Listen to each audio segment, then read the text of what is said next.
안녕하세요. 오늘 여러분들께 소개를 드리고 싶은 책은 정말 좋은 책이에요. 특히 뭔가 책을 통해서 이제 지식을 습득하고 싶은, 그러니까 똑똑해지고 싶은 저 같은 사람들에게는 이제 최고의 책이라고 할 수 있죠. 그 책은 말이죠, 팩트풀리스라는 책입니다. 이 책의 제목이 팩트풀리스잖아요.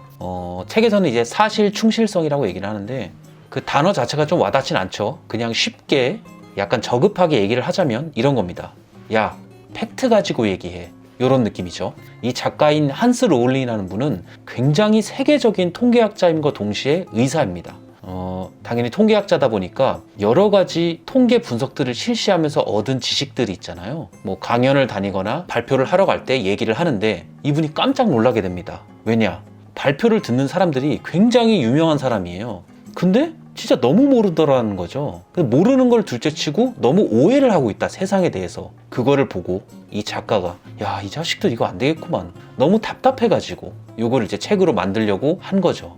이 책에는 우리가 평소에 굉장히 오해하고 있었던 그런 진실들에 대해서 깨우쳐주기 위해서 몇 가지 문제들을 준비를 했어요. 그 문제 중에 하나가 이런 게 있습니다. 지난 20년간 세계 극빈층의 비율은 어떻게 변했을까? 친절하게도 객관식입니다. 1번, 거의 2배 늘었다. 2번, 변화가 별로 없다. 3번, 거의 절반으로 줄었다. 여러분, 답이 몇 번이라고 생각하십니까? 정답은 3번입니다.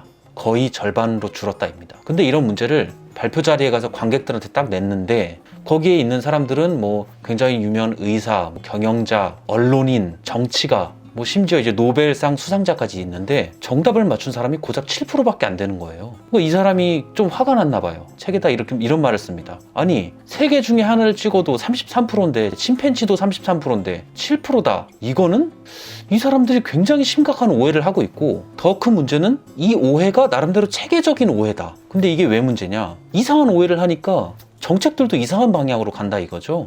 그 모습을 딱 보고 나서 이 사람이 분석을 해본 거죠. 이 사람들 왜 이렇게 이상한 지식을 가지고 있지? 라고 생각을 해봤더니 이 사람들이 너무 과도하게 극적으로 이 세상을 본다는 거죠. 그게 무슨 말이냐면 약간 이런 거예요. 되게 이분법적으로 세상을 본다던가, 아니면 내가 가지고 있던 편견에서 벗어나지 않게 세상을 본다던가, 굉장히 편협하게 세상을 본다라는 거죠. 근데 왜 그렇게 세상을 보냐? 그거는 인간이 가지고 있는 10가지 본능 때문이라고 합니다. 뭐 예를 들면은 뭐 부정적으로 세상을 보는 본능이라던가, 아니면 일반화시키는 본능이라던가, 아니면 공포 본능이라던가, 뭐 이런 본능들이 있다라는 거죠. 근데 이 10가지나 되는 걸 다 말씀드릴 순 없고, 제가 보면서 좀 놀랐던 사실들만 몇 가지를 말씀을 드릴게요. 이 책에서는 간극 본능이라고 얘기를 하는 걸 가장 맨 첫 번째에 놨는데 그게 가장 중요하기 때문이래요. 우리는 되게 세상을 이분법적으로 본다라는 거예요. 선진국하고 후진국, 그치, 개발도상국이죠. 그러니까 선진국하고 개발도상국으로 나눠서 보잖아요. 되게 이분법적으로 보죠. 동남아 뭐 이런 쪽은 약간 개발도상국, 그리고 유럽은 선진국, 이렇게 보잖아요. 근데 그런 분류를 딱 들었을 때 개발도상국과 선진국 사이에는 어떤 벽이 있을 거라고 생각하잖아요. 어떤 간격이 좀 있을 거라고 생각하는데, 실제로 이제 세계의 모든 국가를 놓고 봤을 때 그런 간격이 없다라는 거예요. 다 선형적으로 돼 있다는 거죠. 이 저자가 다양한 자료들을 통해서 그런 것을 통계적으로 딱 분석을 했을 때, 야, 세상은 두 개로 나눠져 있는 게 아니다, 연속적이다. 그래서 선진국하고 개발도상국으로만 분류하는 건 옳지 않다. 발표 자리에 갈 때마다 이런 거를 항상 얘기를 했답니다. 이런 얘기를 수없이 한 지 14년 만에 세계은행에서 야, 그래, 오케이, 그럼 알았어. 그러면은 선진국하고 개발도상국으로 분류를 할 게 아니라 소득 수준에 따라서 내 구간으로 분류를 하자, 이렇게 얘기가 나왔대요. 근데 세계은행에서는 그렇게 분류를 하는데 아직도 유엔이나 아니면 다른 국제기관들에서는 여전히 이제 선진국하고 개발도상국으로 분류를 하기는 한다고 합니다. 뭐 어쨌든 어떤 식으로 소득 구간에 따라서 분류가 되냐면 지금 보시는 이 표처럼 됩니다. 근데 저는 이걸 딱 보고 조금 놀랐던 게 뭐냐면, 우리나라는 4구간이잖아요. 근데 4구간의 사람이 10억인데 총 인구인 70억으로 나누면 15%입니다. 우리는 상위 15%인 거예요, 그냥. 우리가 PC방에서 알바만 해도 하루에 35,000원은 넘게 벌죠. 우리는 PC방에서 알바만 해도 우리는 세계 상위 15%다. 우리가 그렇게 선진국이었나? 그런 생각이 들더라고요. 우리가 굉장히 맨날 살기 힘들다 헬조선 이런 얘기만 나오니까 그래, 여기는 되게 살기 힘든 곳이야 했는데 우리보다 굉장히 힘든 사람이 엄청나게 많구나 라는 걸 알게 됐어요. 이 책에 소개된 내용 중에 좀 재밌었던 게, 인구는 과연 계속 증가할 것인가? 그에 따라 식량 문제도 생길 것 같고 자원 문제도 생길 것 같고 그렇잖아요. 근데 이 책의 답변으로는 이렇습니다. 초반에는 계속 증가를 한다라는 거예요. 빠르게 100억에서 110억 명까지는 계속 증가를 한대요. 근데 단지 증가하지만은 않는다. 유엔 전문가들은 2100년에 아동의 인구수가 20억 명에서 수렴할 것이라고 본다고 합니다. 그러니까 아동 인구가 그때부터는 더 이상 늘지 않고 20억으로 계속 쭉 유지된다는 거죠. 왜 아동 인구가 더 이상 늘지 않고 수렴할까? 궁금하지 않으세요? 그러니까 전 세계 여성이 1인당 아이를 낳는 수가 고정된다라는 거잖아요. 더 많이 낳지를 않고. 왜 그러냐? 수십억 명의 인구가 있잖아요. 1단계, 그러니까 2,000원까지 번 그 단계를 벗어나면서 아이를 적게 낳기로 결심을 한 거래요. 왜냐? 첫 번째, 아동의 노동력을 얻을 필요가 없게 된 거죠. 소득이 많아지니까.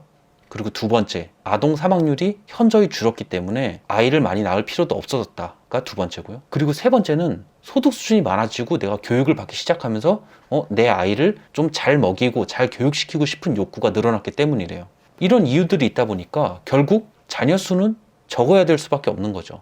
많이 낳을 필요가 없어지는 거예요. 근데 이 자녀 수를 적게 유지하는 거에 가장 크게 영향을 미치는 게 뭐냐 봤더니 소득 수준인 거예요. 소득 수준. 그러니까 소득 수준이 출산수를 결정한다라는 거예요. 이 테이블을 보시면 아시아, 아프리카, 미국, 유럽 이렇게 나와 있는데 연도별로 소득에 따라서 출산수가 어떻게 변하는지를 한번 보세요. 굉장히 신기하게도 소득 수준이 올라가면 올라갈수록 출산수가 점점 낮아집니다. 이게 유럽부터 이렇게 시작을 하죠. 그러다 아시아가 다 따라오는데 소득 수준하고 자녀 출산수가 정확하게 반비례의 관계를 보여주잖아요. 소득이 늘어나면 늘어날수록 아이를 적게 낳는다라는 거죠. 그래서 인구가 증가하는 거를 방지하려면 뭐가 중요하냐면 극빈층에 있는 사람들을 빨리 극빈층에서 빠져나오게 하는 게 방법이라고 합니다. 신선하죠? 저는 생각도 못했던 이유였어요, 이게.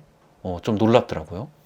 어찌됐건 우리는 이제 인구가 계속 늘어날 거라고 봤잖아요. 그러니까 세상을 잘못 보고 있었던 거죠. 근데 이렇게 잘못 보게 된 원인들이 물론 우리한테도 있지만 언론의 영향이 굉장히 큰 거예요. 왜냐? 언론에서 사람들의 눈을 끌 수 있을 만한 자극적인 내용들만 편파적으로 보도를 하는 게 가장 큰 문제라고 생각이 들더라고요. 책을 보니까. 우리들은 기본적으로 자극적인 걸 좋아하잖아요. 그렇다 보니까 언론에선 자꾸 자극적인 기사를 내려고 하는 거죠. 극적으로 만들어서 기사를 내보내다 보니 우리는 그것들을 보고 그게 사실인 양 착각을 하게 되는 거죠. 이런 것과 관련해서 언론에서 약간 과대포장해서 얘기를 하는 게 이제 테러 문제입니다. 테러. 미국은 테러에 굉장히 민감하잖아요. 20년간 미국에서 테러로 사망한 사람의 수준이 매년 한 160명 정도 된대요. 굉장히 생각보다는 많이 테러의 위험이 크죠. 근데 음주로 인해서 사망하는 사람이 매년 약 7만 명 정도 된다고 합니다. 근데 이런 얘기를 딱 들으면 그렇잖아요. 야, 음주는 자기가 먹어서 죽은 거고 테러는 다른 사람에 의해 죽은 건데. 맞습니다. 그래서 이 통계학자가 다시 분석을 해본 거죠. 내가 먹어서 죽은 술 말고 술 먹은 사람의 손에 의해 죽은 그런 경우, 억울하게 죽은 경우죠. 테러처럼. 그런 사람을 봤더니 매년 7,000명 정도라는 거예요. 그러니까 테러리스트보다 죽을 위험이 50배가 높은 거죠. 근데 언론에서는 그런 것들을 보도를 잘 안 하고 테러에만 초점을 맞춘다는 거죠. 사실 이제 사회의 안정성 측면에서는 이런 음주 문제를 더 이슈화하는 게 중요한데 이런 것들은 워낙 우리들이 많이 접했고 익숙하기 때문에 화제성이 안 되니까 얘기를 안 한다는 거죠. 근데 이런 것들을 우리 같은 일반 사람들은 모른다는 거예요. 모르죠. 어떻게 합니까? 그게 저자는 답답했던 거죠. 이런 과대포장과 관련해서 저도 좀 알고 있는 게 있어요. 뭐냐면 우리가 흔히 탄 음식을 먹으면 암 걸린다라고 하잖아요. 탄 음식을 먹는 거를 굉장히 기피하잖아요. 근데 사실 이렇습니다. 이 탄 음식을 먹었을 때 암이 생기는 게 맞아요. 맞는데 이 실험을 어떻게 했는지를 봐야 됩니다. 생쥐를 이용해서 이제 탄 음식에 있는 성분을 이제 주입을 시킨 거죠. 그리고 암이 생기는지 안 생기는지를 본 겁니다. 생겼어요. 근데 얼마나 주입을 했냐? 그 양이 중요하죠. 우리가 꽁치를 완전히 태웠어요. 그 태운 꽁치를 2톤, 그러니까 2,000kg, 2,000kg의 탄 꽁치에 들어가 있는 탄 물질의 양을 생쥐한테 이제 주입을 한 거나 마찬가지라고 해요. 사실 2,000kg면 있잖아요. 타지 않은 꽁치를 먹어도 사람이 죽잖아요. 그런 수준인 거예요. 근데 언론에서는 그런 건 얘기 안 하죠. 딱 결론만 얘기합니다. 탄물질은 암을 유발한다. 사실 그런 식으로 따지면 커피를 먹어도 사망입니다. 그럼 나중에 언론에서 이렇게 얘기할 수도 있죠. 커피를 마시면 사망한다. 그런 거예요. 기사가 참 암 걸리죠. 아무튼 저자는 이런 것들을 얘기하면서 우리가 이런 왜곡된 사실들을 잘 파악할 수 있는 눈을 길러야 된다라고 얘기를 하면서 우리가 가진 본능들에 대해서 얘기를 하는 거예요. 아까 말씀드렸던 것처럼 일반화 본능이라던가 간극 본능이라던가 아니면 공포 본능, 우리의 두려움을 자극하는 그런 기사들을 우리가 자체적으로 정확하게 판단할 수 있는 눈을 길러야 된다, 이런 식으로 얘기를 하는 거죠. 이런 본능들을 관련해 가지고 약간 크기 본능이라는 게 있는데 이거 되게 신선하더라고요. 2007년 이제 다보스 세계 경제 포럼에서 발표하는 사람이 이런 얘기를 한 거예요. 중국하고 인도가 거기 사람도 많고 미국하고 지금 독일보다 훨씬 이산화탄소를 많이 배출해. 그래서 기후변화가 지금 심각할 수준이야. 얘네 좀 조치해야 돼. 이렇게 얘기를 하니까 인도 사람이 이제 화가 난 거예요. 그러니까 인도 공무원이 딱 일어나가지고 얘기를 합니다. 지금 이 상황까지 온 거는 잘난 당신네 나라들 때문이다. 니네가 한 세기 넘도록 석탄이랑 석유 엄청나게 떼면서 이산화탄소를 많이 배출해가지고 이 상황에 왔는데 왜 그거를 우리한테 뭐라고 하냐라고 하면서 이런 얘기를 합니다. 앞으로는 이산화탄소 배출량을 국가로 하지 말고 1인당 이산화탄소 배출량을 계산해서 얘기를 하자라고 얘기를 하는 거예요. 굉장히 똑똑하죠? 그래서 소름 돋았어요. 근데 사실은 보면 이 사람 말이 맞죠. 왜냐면 국가로 계산을 하면 노르웨이 같은 데는 인구가 500만 명인데 노르웨이는 펑펑 써도 전혀 문제가 안 되는 거죠. 인구가 적으니까, 나라가 작고. 그러니까 1인당으로 계산해야 옳다라는 거예요. 1인당 계산하면 어떻게 되냐면 캐나다의 1인당 이산화탄소 배출량은 중국보다는 2배가 많고요, 인도보다는 8배가 많다고 합니다. 그러니까 이 자식들이 이제 딱 크기만 보고 이제 사기를 치는 거예요. 그러니까 인도 사람 딱 똑똑한 사람 나와가지고 야, 그딴 식으로 계산하지 마라, 이렇게 딱 얘기하잖아요. 근데 우리는 잘 모르죠. 그냥 그러면 야, 이거 인도가 문제네, 중국이 문제네 이거, 우린 그러잖아요. 그러니까 그런 거를 정확하게 판단할 눈을 길러라, 이런 거죠. 사실 우리들은 말이죠, 이런 거에 대해서 이제 큰 생각이 없었잖아요. 그냥 언론에서 보도되는 대로, 그냥 우리에게 보여지는 대로 그냥 그것이 사실인 양 받아들였는데 이 책을 보고 나니까 아닌 거예요. 솔직히 이 책을 딱 보고 나서 언론이 굉장히 짜증이 나더라고요. 사실의 일부만 보여주고 자극적인 것만 보여주고 우리의 공포 본능만 자극하고 이런 식으로 화제성만 찾는 언론이 과연 언론의 기능을 제대로 수행하고 있는 것인가. 아무튼 이 책을 보고 나서 세상을 보는 눈을 좀 더 날카롭게 키워야 될 필요가 있겠구나라는 생각이 들더라고요. 여러분들, 이 책은 한번 꼭 읽어보세요. 여러분이 세상을 정확히 판단하는데 굉장히 큰 통찰력을 안겨줄 거라고 생각해요. 그리고 재밌어요.